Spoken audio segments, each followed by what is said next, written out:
하나님의 말씀은 출애굽기 8장 지난 시간에 읽었는데요, 내용이 많아서 다시 한번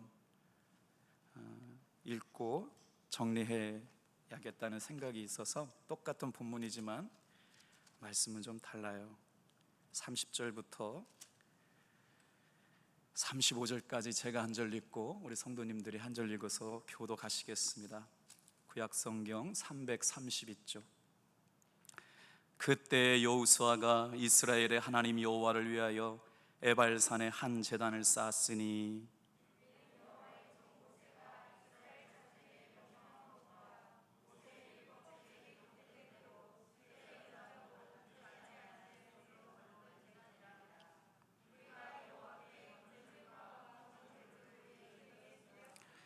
여호수아가 거기서 모세가 기록한 율법을 이스라엘 자손의 목전에서 그 돌에 기록하매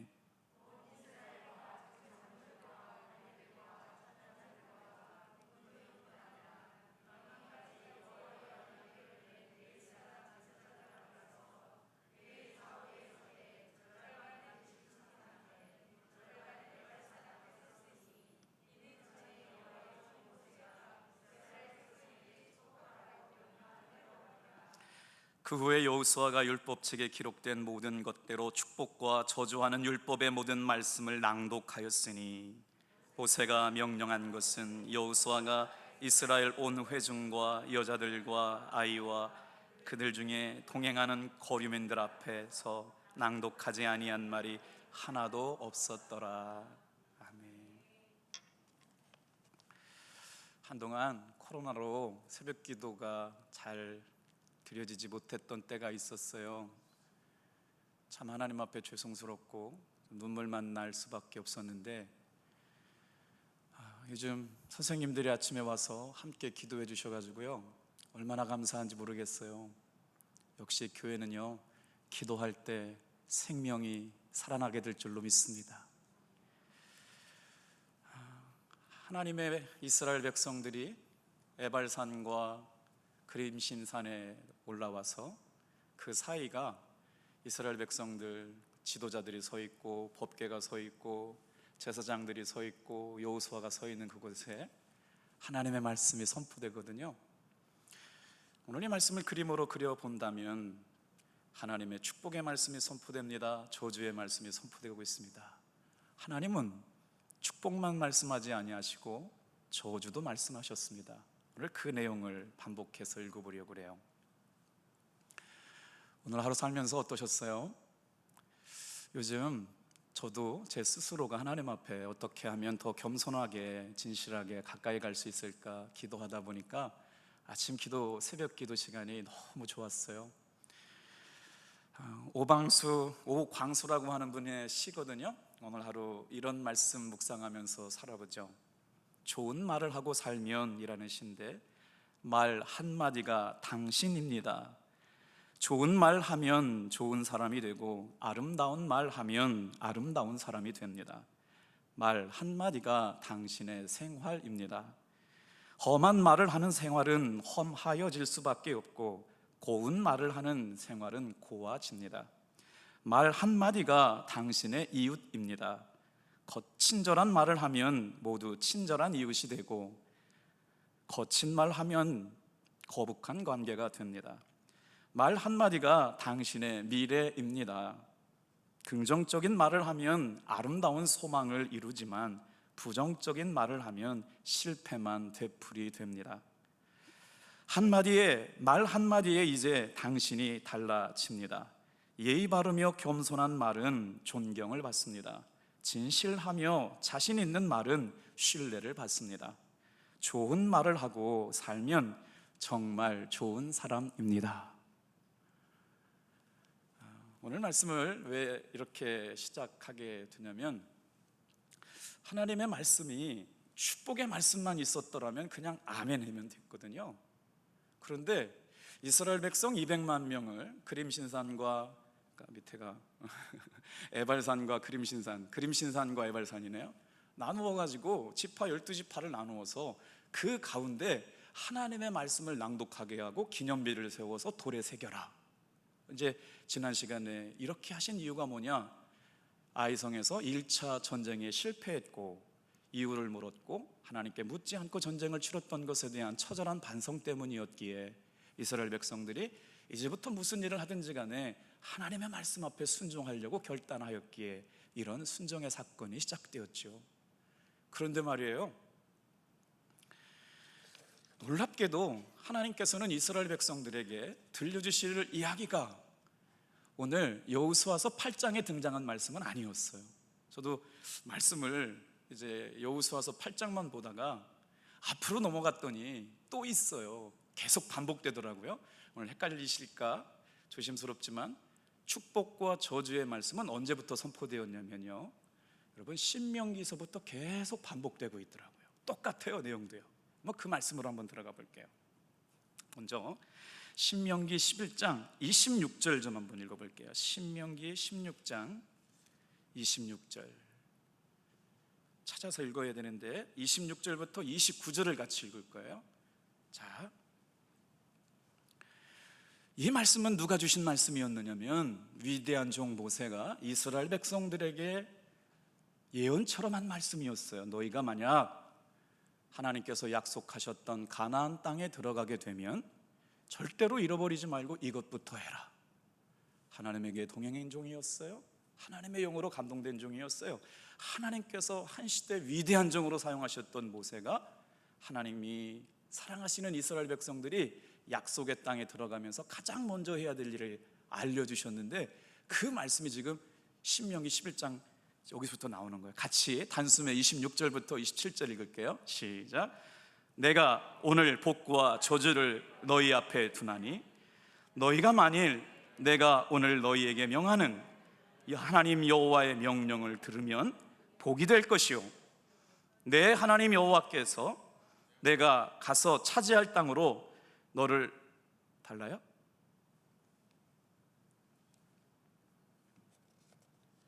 자, 다시 한번 읽을게요. 신명기 11장 26절 27절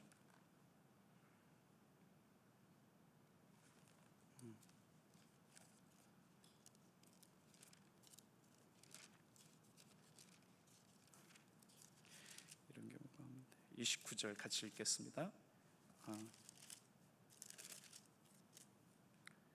그렇구나. 11장 26절이에요.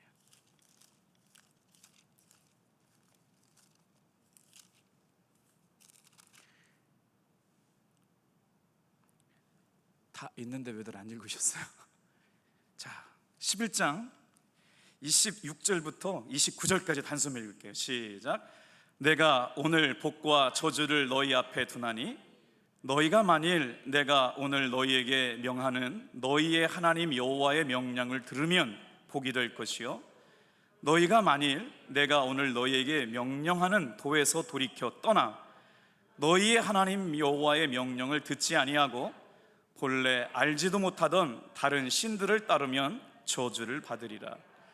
내 하나님 여호와께서 내가 가서 차지할 땅으로 너를 인도하여 들이실 때 너는 그리심 산에서 축복을 선포하고 에발 산에서 저주를 선포하라. 그러니까 이때는요, 여호수아가 민족의 지도자가 될 거라고 하는 것도 정해지지 않았고 이스라엘 백성들이 여리고성을 정복하고 요단강을 건너겠다라고 하는 것들이 확신치 않았을 때 하나님께서 모세를 통해서 예언하게 하신 말씀이에요. 그러니 여호수아가 이제 여리고성을 정복하고 나서 그 말씀을 생각하고 난 거죠. 뭐예요? 미뤄두었던 중요한 숙제를 하나 푸는 것과 같은 이야기가 진행되고 있는 거예요. 기억나시죠? 여호수아는 모세의 명령을 기억하고 따르기 위해서 이스라엘 백성들에게 다시 그 말씀을 순종할 걸 요구하고 있어요. 이제 여러분 여리고성을 정복했잖아요. 아이성에 실패가 있었잖아요. 지금은 어떻게 돼요? 2차 아이성 전투에서 승리를 하고 나서 이제 여러분 지난주 말씀 기억나죠? 영적 하프타임을 선언한 거예요. 인생의 정말 중요한 싸움에서 승리를 하고 나서 다른 기세를 모아가지고 전쟁을 하라고 하는 것이 아니라 그때가 바로 기도할 때라고요. 말씀을 들을 때라고요. 영적 쉼을 가질 때라고요. 여러분, 여름 휴가 진정한 쉼은 말씀 안에서 위로받고 은혜 받으며 다시 한번 우리 심령이 새로워지는 것이 여러분 휴가가 될 줄로 믿습니다. 이번 주가 휴가 기간인데 휴가들 안 가시고 다들 많이 오셨네요. 자, 오늘 본문 말씀으로 돌아갈게요. 여호수아서 8장 32절부터 34절까지 볼게요. 아까 신명기 11장 말씀은 모세의 말씀이었고요, 그 말씀을 순종해서 여호수아가 모세가 명령한 말씀을 기억하는 겁니다. 하나님의 말씀은 이렇게 유전되고 있었어요. 거룩하게 그 말씀에 순종하려고 하는 사람들이 여호수아가 모세의 말씀을 인용해서 다시 이스라엘 백성들을 말씀의 산 앞에 세우는 일, 이게 여호수아가 하는 일입니다. 32절부터 34절 같이 읽어볼게요. 시작. 여호수아가 거기서 모세가 기록한 율법을 이스라엘 자손의 목전에서 그 돌에 기록하매 온 이스라엘과 그 장로들과 관리들과 재판장들과 본토인뿐만 아니라 이방인까지 여호와의 언약궤를 맨 레위 사람 제사장들 앞에서 궤의 좌우에 서되 절반은 그림심산 앞에 절반은 에발산 앞에 섰으니 이는 전에 여호와의 종 모세가 이스라엘 백성에게 축복하라고 명령한 대로 함이라. 그 후에 여호수아가 율법책에 기록된 모든 것대로 축복과 저주하는 율법의 모든 말씀을 낭독하였으니. 이 말씀을 읽으면서 좀 궁금한 점이 생기지 않아요? 지금 모세를 통해서 에발산에 가거든 여리고성에 들어가서 정착하면 하나님 앞에 가장 먼저 하라고 하는 게 뭐였냐면요, 여러분, 예배를 드리라고 하는 거예요. 말씀을 기념비로 세우라고 했던 거예요. 언제요? 아이성에서 실패했을 때요, 인생에서 위기를 만났을 때요. 오늘 그 말씀이에요. 우리가 언제 은혜를 받으며 살아갈 수 있느냐? 하나님이 주시는 말씀을 순수한 그대로 믿고 순종하게 될 때 여러분, 인생에 반전시켜 주신 하나님의 은혜를 경험하게 될 줄로 믿습니다. 여호수아는 지금 그 말씀에 순종하고 있는 거예요. 하나님의 말씀을 믿는 자에게는 어떤 은혜를 주시느냐? 생명과 구원의 길을 열어주시죠. 그러나 거기에 불순종하는 자들에게는 심판과 저주가 있음을 어디서 말씀하고 있어요? 에발산에서 말씀하고 있는 거예요. 제가 지난주 설교 말씀을 드리고 나서 하나님의 저주의 말씀이 선포됐다 그러니까 집에 가서 설교를 돌려보니까 거기만 듣다 보면 이건 하나님은 축복을 말씀하시는 분이지 어떻게 하나님의 저주의 말씀을 말씀하셨다고 할까, 다시 생각해 보니까 짚고 넘어가야 될 게 있어요. 그림심산에서는 조금 있으면 나와요. 설명해 드릴게요. 하나님의 축복의 말씀이 선포됐고 불순종하게 될 때 몇 가지의 저주가 따라오냐? 12가지의 저주가 따라와요. 그러니 하나님의 말씀에는 아멘 하면 축복이 되지만 불순종하면 저주가 되는 원리가 담겨져 있어요. 그래서 인생의 반전, 하나님의 살아계심을 믿고 살았던 사람들은 어떤 사람이었느냐? 하나님의 말씀에 순종하며 살았던 사람들에게 승리를 주시는 하나님인 줄 믿습니다. 거기에 그래서 저주의 말씀이 있는데 어떻게 하나님이 저주의 말씀을 담겨 놓으셨냐? 아니에요. 하나님의 말씀에 순종하지 못한 사람들에게 주시는 저주였어요. 정리가 조금 필요했어요. 자, 또 한 번 넘어가 볼게요. 하나님은요, 온전히 우리에게 어떻게 말씀하실 때 힘이 돼요? 인생의 문제가 꼬였을 때요, 내가 계획한 대로 잘 풀려지지 않을 때요, 위기를 만났을 때요, 그때 어떻게 해요? 에발산에서 십자가 적용하래요. 에발산, 저주의 땅에서 하나님의 예배를 드리는 제단을 쌓으래요. 하나님의 말씀에 순종하는 것부터 시작하래요. 여러분, 이제 8월 달부터 새롭게 시작되었잖아요. 우리 예배가 여러분 저주의 상황에서도 하나님 앞에 말씀을 듣고 예배가 회복되는 그런 은혜의 시간들 되기를 주님의 이름으로 축복합니다. 승리 뒤에 교만해서 넘어진 사람들의 성경의 이야기가 참 많이 나와요. 기드온이라고 하는 사람도 처음에는요 작은 자였어요. 그런데 점점 이름이 높아지고 힘이 세질 때 하나님 앞에 에봇을 걸치게 되거든요. 에봇은 원래 제사장만 입어야 되는데 자기가 왕인 것처럼, 제사장인 것처럼 입지 말아야 할 에봇을 입고 하나님 앞에 나아가는 불순종을 해요. 순간 교만해서 넘어지게 되는 거예요. 여러분, 사울도 마찬가지였거든요. 하나님께서 기름 부어 세우셨는데 나가서 승리할 때마다 자기의 이름을 세우려고 그랬어요. 하나님의 기념비 대신 자기의 이름을 내는 곳에 자기의 어떤 치적을 드러낼 때 하나님께서는 그를 버리셨죠. 우사도 그렇고요. 그런데 오늘 말씀을 읽다가 참 성경이 알면 알수록 비밀스러운 게, 여러분, 지금 에발산과 그림신산이 위치해 있는 중간 지역을 조금 이따 그림으로 보여드릴 텐데, 그곳이 원래 어떤 땅이었냐고요. 성경을 읽다가 놀라운 사실 하나를 발견했어요. 그 땅이 누가 예배했던 땅이었느냐? 믿음의 조상 아브라함이 그곳에서 가는 곳마다 제단을 쌓았던 그 땅이 바로 에발산과 그림신산의 중간에 있는 세겜 땅이라는 곳이에요. 오늘 그러면서 여러분 한번 아멘 해보세요. 하나님께서 예배에 성공하는 사람들에게 복 주실 줄로 믿습니다. 그런데요, 당연하죠. 하나님께서 복 주신다고 하는 말씀에는 당연히 아멘할 수가 있는데, 이스라엘 백성들에게 저주가 선포되는 에발산에서 저주의 말씀에 불순종할 때 저주가 선포되는 그 말씀에도 뭐라고 그랬게요? 아멘하라고 그러셨어요. 그러니까 얼마나 성경이 비밀해요. 그런데 그 중간에 서 있는 그 땅이 믿음의 조상 아브라함이 가는 곳마다 제단을 쌓던 그곳이 세겜 땅인데, 에발산과 그림신산 중간에 지금 뭐가 놓여 있어요? 법궤가 놓여 있어요. 민족의 지도자들이 서 있어요. 누가 둘러서 있어요? 지파장들이 서 있어요. 그리고 그 가운데 하나님의 사용하시는 여호수아가 두 손 들고 여호와의 율법을 낭독하고 있잖아요. 그 땅이 바로 뭐냐?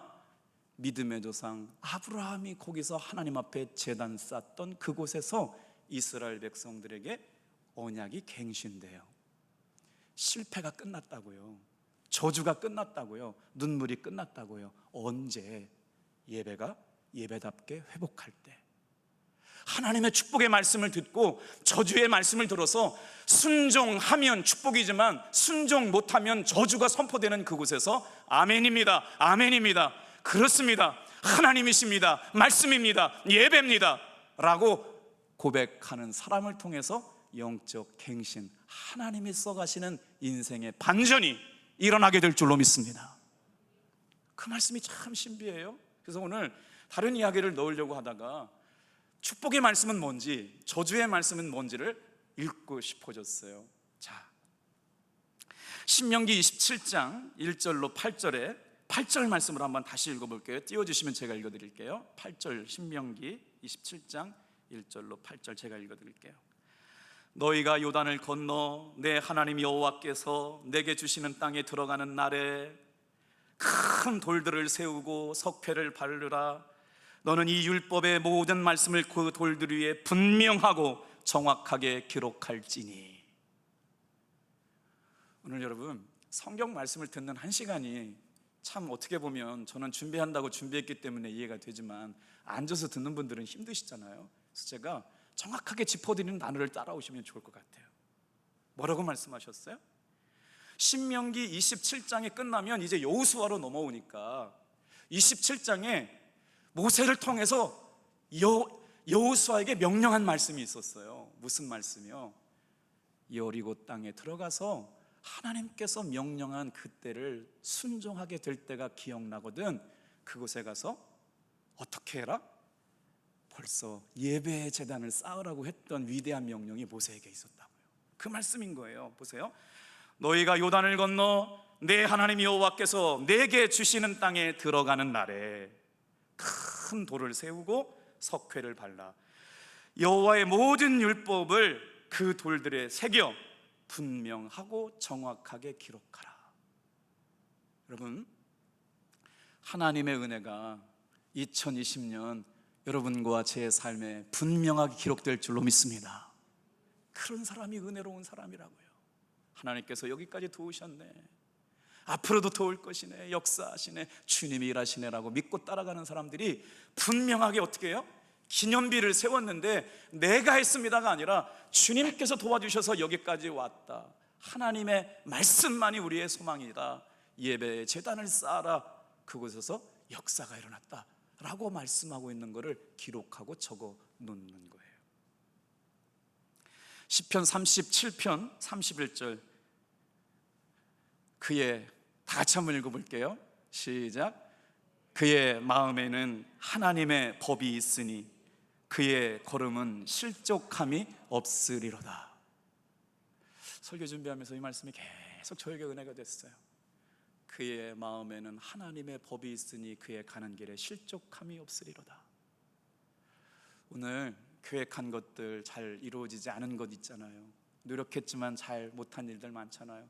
생각했던 것 제대로 되지 않는 일이 있을지 몰라요. 어떻게 이기고 가요?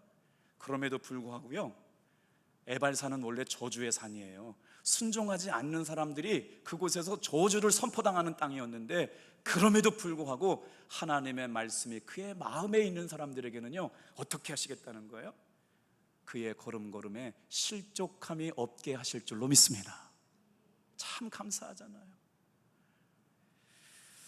자, 이제 어떤 축복의 말씀과 저주의 말씀이 있는지를 좀 빨리 넘어가 볼게요. 그림신산에서는 하나님이 베풀어 주시는 축복의 말씀이 선포되었습니다. 축복을 외치고 복을 받는 비결이 바로 뭘까요? 다 같이 한번 따라해 주세요. 하나님의 말씀에 순종하면 복이 됩니다. 지금 이스라엘 백성들이 그거 가르쳐 주신 거예요. 전쟁에 무슨 방법 갖고 싸웠어요? 여리고성 자기가 노력한 게 아니에요. 그냥 명령하신 대로 순종했더니 지축이 흔들려서 넘어졌잖아요. 전쟁의 주인은 하나님이시었어요. 아이성 어떻게 했어요? 복병전을 치렀잖아요. 그런데 누가 알려주셨어요? 하나님께서 여호수아에게 명령한 거 순종해가지고 이긴 거였거든요. 그러니까 전쟁의 성패가 누구에게 있느냐? 하나님의 말씀에 순종하는 게 전쟁의 성패가 달려 있었다는 거예요. 지금 하나님은요 이스라엘 백성들로 하여금 강력한 군대를 만들어가고 계세요. 어떻게? 하나님의 말씀에 순종하느냐, 순종하지 못하느냐, 다시 확인시키는 거예요.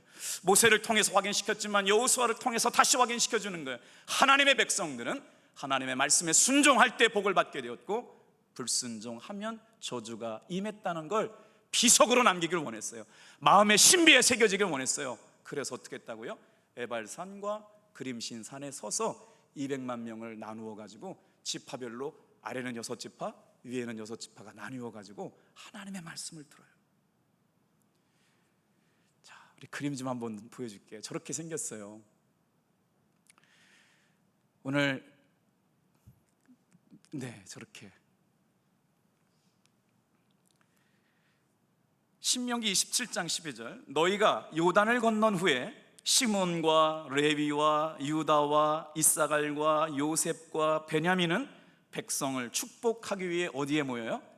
그림신산에 모였어요. 13절 루벤과 갓과 아셀과 스불론과 단과 납달리는 저주하기 위하여 에발산에서 서고. 지금 그림을 보여드리면 저렇게 지금 하고 있어요. 은혜가 되지 않아요? 그 가운데 말이에요, 하나님의 말씀이 서 있어요. 제사장들이 서 있잖아요. 제가 보기에 오른편 거기에 여호수아가 있어요. 지금 법궤가 있는 그곳이요 어디라고요? 세겜이었다고요. 누가 예배했던 자리요? 가는 곳마다 예배의 제단을 쌓았던 그 자리가 바로 아브라함이 예배드리던 그 자리예요. 오늘 이 저녁에 나와서 말씀을 듣고 있는 이 자리가 여러분 세겜 땅인 줄로 믿습니다. 오늘 가정에서 예배를 드리고 있는 사랑하는 성도 여러분, 그곳이 주님께서 아브라함이 예배드렸던 세겜 땅이 될 줄로 믿습니다. 자, 오늘 말씀을 보다가 그냥 지나가려고 했는데 저주의 땅에서 저주는 어떤 내용이고 축복은 어떤 내용인지를 읽다가 은혜 받아서 그 말씀을 좀 읽어드려 볼게요. 자, 우리 신명기 28장으로 가요. 신명기 28장에 어떨 때 복을 주시고 어떨 때 저주를 주시겠다고 얘기한 내용들이 너무나도 자세하게 나와 있어요. 신명기 28장 27장에 먼저 저주가 나오고 28장에 축복이 나오는데, 자, 이 시간 이 말씀이 여러분에게 저에게 아멘이 되었으면 좋겠어요. 오늘 이 시간 우리가 예배를 드리는 것은 하나님의 말씀이 우리의 마음 가운데 새겨지게 하기 위함입니다. 하나님의 말씀을 암송하고 하나님의 말씀을 우리의 심령에 기록하고 묵상하고 공부하고 받은 감동을 우리 마음에 새겨지는 시간이죠. 그래서 받은 은혜를 또 나누어요. 삶에 기록하고 순종한 것들이 이야, 하나님께서 이렇게 역사해 주셨구나 라고 고백하게 되잖아요. 그래서 그 말씀에 순종하고 따라왔던 사람들에게 어떤 역사가 일어나느냐? 인생의 놀라운 반전의 주인공들이 되게 하셨다. 그래서 축복의 말씀을 볼 거예요. 뭘 약속하셨다고요? 3절 같이 읽어볼게요. 28장 3절이요. 시작. 성읍에서도 복을 받고 들에서도 복을 받을 것이다. 자, 이 말씀은요, 그림심산에서 선포된 말씀이에요. 이스라엘 백성들아, 내가 너희를 복 줄 텐데 어떨 때 복 주느냐? 세상에 생활의 복을 약속하셨어요. 어떻게요? 세상에 성읍에 있거나 들에 있거나 복을 받는 사람, 하나님의 말씀에 순종하고 살아가는 사람들에게 생활의 복을 약속하셨어요. 사랑하는 성도 여러분, 하나님께서 약속하신 축복을 우리에게도 주실 줄로 믿습니다. 오늘 이 밤에 주님, 생활의 복을 받는 사람 되게 도와주옵소서. 잘 되는 사람들이 있잖아요. 예수 믿고 참 아름답게 신앙생활하는 분들 계시잖아요. 자, 두 번째는요, 자녀의 복을 주신대요. 4절 같이 읽겠어요. 시작. 내 몸의 자녀와 내 토지의 소산과 내 짐승의 새끼와 소와 양의 새끼가 복을 받을 것이며. 저희 집에 한 번도 고백하지 못했던 비밀이 하나 있는데요, 채윤이가 성전 건축할 때 굉장히 어려웠어요. 이렇게 항상 들추업고 다녀가지고요, 마음이 아팠는데 어느 날 갑자기 한 11시쯤부터 울다가 숨이 넘어가는 사건이 있었는데 하나님의 은혜로 참 살려주셨어요. 정말 눈물 콧물 쏟아가면서 기도했던 때가 있었거든요. 근데 그걸로 끝날 줄 알았더니 이 녀석이 가끔씩 쓰러졌어요. 그래서 연세대학교 병원까지 갔는데 이 지방병원에서는 원인을 발견하지 못했어요. 연세대학교 병원에 가서 가끔씩 쓰러지는 이유가 뭐냐 그랬더니 미주신경이라고 하는 아주 세밀한 그 신경이 아직 덜 발달됐다는 거예요. 밥을 잘 먹고 남들보다 좀 짜게 먹으면 이 미주신경이 정상적으로 성장하면 아이가 쓰러지지 않을 거다. 근데 말이에요, 탑동에 와서 안 쓰러졌어요. 아니 세상에 말이에요, 그 녀석이 쓰러질 때마다 학교에서도 쓰러지고 음악하다가도 쓰러지고, 어떻게 아이를 밖에다 내놓을 수 있어요? 자식이 아픈 사람은 아마 제가 이 말씀하는 게 이해가 될 거예요. 눈물이 앞을 가리거든요. 정말 위험했거든요. 유도하다가도 쓰러지고. 그러니까 근데 하나님께서 정말 건강하게 오늘 학교 다니고 정말 문제 없이 이렇게 살게 됐어요. 오늘 사랑하는 성도 여러분, 하나님께서 말씀이 우리의 심령 가운데 새겨진 사람들에게 주시는 약속, 자녀의 복을 약속하여 주신 줄로 믿습니다. 어려움은 있죠. 그래요. 오늘 이 말씀은요, 지금 바로 그림신산에서 선포되는 말씀이에요. 내 자녀, 내 몸의 자녀와 내 토지의 소산과 내 짐승의 새끼와 소와 양의 새끼가 복을 받을 것이며. 할렐루야.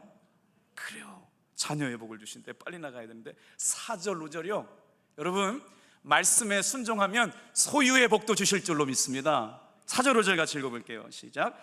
내 몸의 자녀와 내 토지의 소산과 내 짐승의 새끼와 소와 양의 새끼가 복을 받을 것이며 내 광주리와 떡반죽 그릇이 복을 받을 것이며. 아멘. 성경의 복은요, 다른 복이 아니었어요. 심은 대로 열매 맺게 하는 게 복이에요. 심었는데 어떻게 열매를 맺게 하신대요? 30배로 열매 맺는데요, 60배로 열매 맺게 하신대요, 100배로 열매 맺게 하신대요. 물난리 나니까 어때요? 다 쓸어가잖아요. 그런데 하나님이 약속하신 복은 뭐예요? 심은 대로 결실하게 하시는데, 하나님의 말씀에 순종하고 살아가는 우리들에게 30배, 60배, 100배의 축복이 허락됨을 믿으시길 바랍니다. 이렇게 기도해야 돼요. 하나님, 우리 소유의 복을 주심을 믿습니다. 생각날 때마다 기도하시고. 6절 말씀 은혜롭지 않아요? 우리 어머니들, 할머니들, 할아버지들이 자녀들 위해서 날마다 기도해 주셨던 말씀이네요.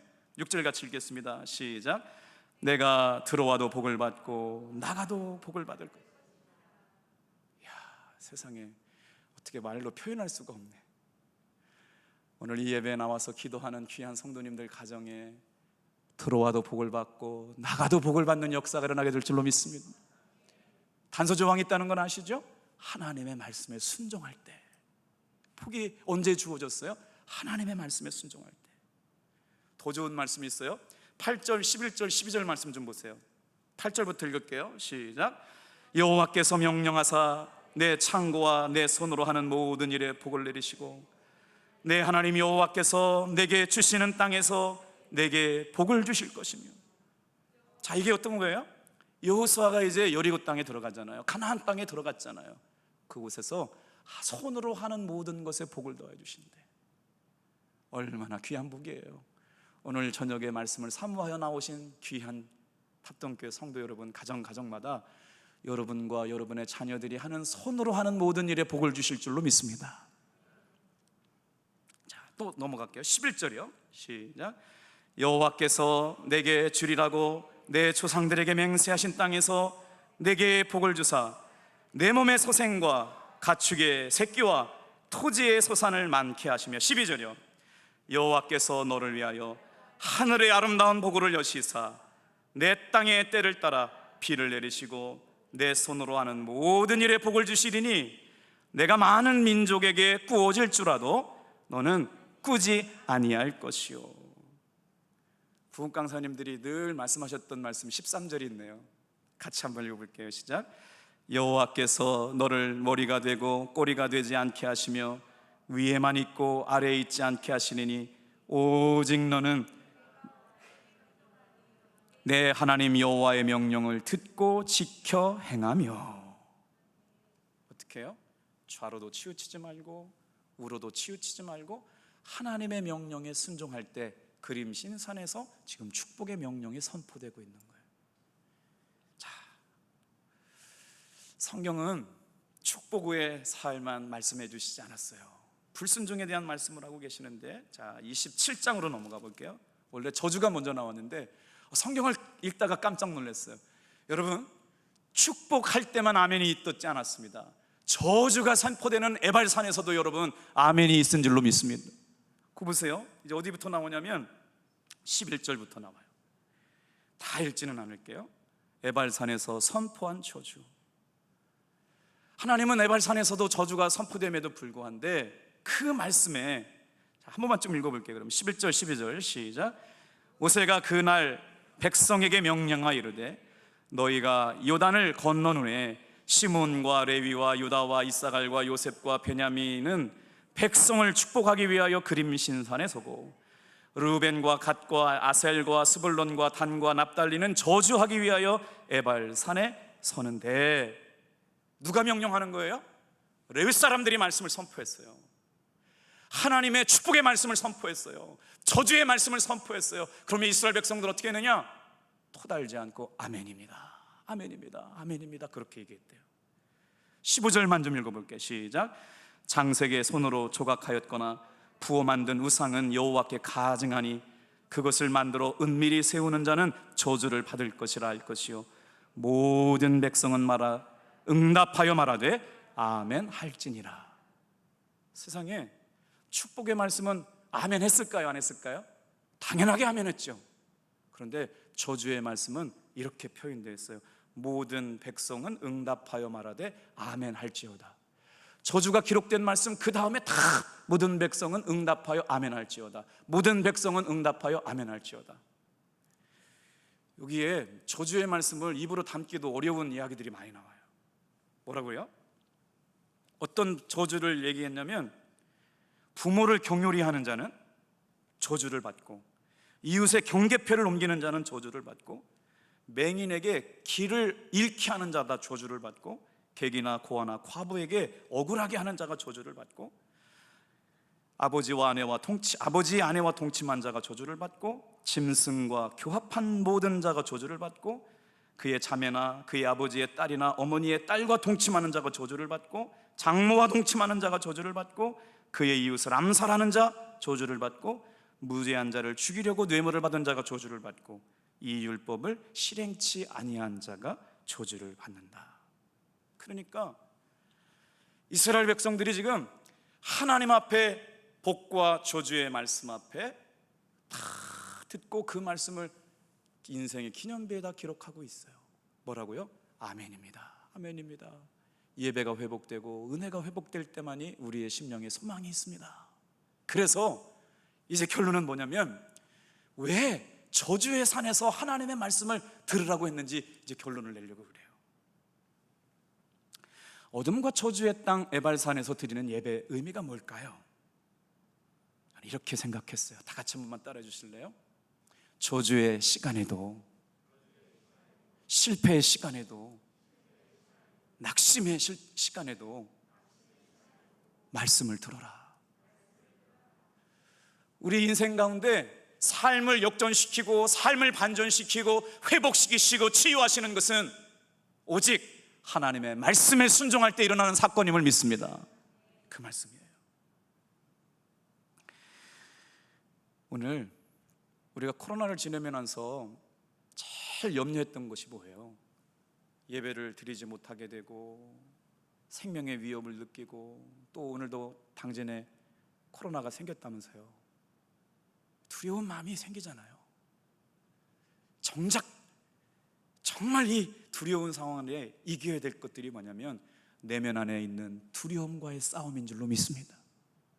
그거예요.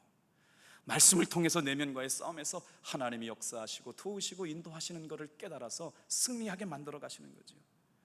내 안에 있는 욕망과의 싸움이에요. 하나님의 말씀을 불순종하고 싶고 거슬리고 싶고 자기 욕망을 따라 살아가고 싶은 그 마음속에 하나님의 말씀에 순종하고 따라가라고 주님 명령하고 계신 줄로 믿습니다. 어떻게 해요? 그 에발산에서 무엇 적용하라고요? 예수님의 십자가 적용하고 살아가라고요. 예수님의 피 묻은 복음 적용하고 살아가라고요. 그곳에 예수님의 보혈이 적셔질 때마다 우리의 삶에 하나님의 치유와 회복이 있게 될 줄로 믿습니다. 순종하는 사람들에게. 자, 28장 19절 말씀, 내가 들어와도 저주를 받고 나가도 저주를 받으리라. 그림심산에서는 축복의 말씀이 선포되지만 에발산에는요, 신명기 28장 19절 말씀에 보니까 저주와 축복만 달랐지 똑같아요. 네가 순종하지 않고 불순종하면 들어와도 저주를 받고 나가도 저주를 받게 될 것이다. 그런데 그림신산에서는 축복을 외치고 에발산에서는 저주를 외쳐요. 자, 이제 정리해 볼게요. 에발산에서 드리는 예배는 영적인 의미가 있어요. 우리 인생이 끝났다고 할 때, 실패했다고 할 때, 안 된다고 할 때 하나님께서 회복시키고 반전시키시는 것은 그때라도 여러분 예배 회복이 되면 하나님께서 역전시켜 주실 줄로 믿습니다. 반전시켜 주시는 거예요. 예수님의 보혈의 피를 우리의 삶에 뿌리고 적용하고 살아갈 때 하나님께서 회복시켜 주시겠다는 말씀인 거예요. 영적 싸움의 진정한 승자는 그의 예배 생활에서 판가름 나는 거예요. 잘 기억하세요. 오늘 예배를 드릴 때마다 나는 죽고 내 안에 예수님이 사십니다. 오직 우리가 이렇게 예배를 드릴 때마다 말씀 안에서 우리가 낮아지고 주님이 이기실 때마다 주님은 높임 받으시고 우리의 삶은 주님의 기쁨이 되는 사람들이 되게 될 줄로 믿습니다. 나의 연약함은 온전히 주님 앞에 드릴 수 있는 가장 순전한 무기가 돼요. 은혜의 수단이 돼요. 있는 그대로의 모습을 가지고 겸손하게 주여 말씀하여 주옵소서. 에발산에서의 예배는 우리의 삶의 저주를 축복으로 바꾸는 예배가 될 줄로 믿습니다. 축복의 말씀이 선포될 때도 아멘하게 하셨어요. 저주의 말씀이 선포될 때도 아멘하게 하셨어요. 그러면 여기 이제 결론이에요. 축복과 저주의 기준이 뭐냐고요. 오늘 하나님의 사람들에게 축복과 저주의 기준이 뭐예요? 오직 축복과 저주의 기준은 하나님의 말씀인 줄로 믿습니다. 그래서 그 하나님의 말씀에 순종하는 사람들을 주님께서는 관심 갖고 찾아보시고 계시는 거예요.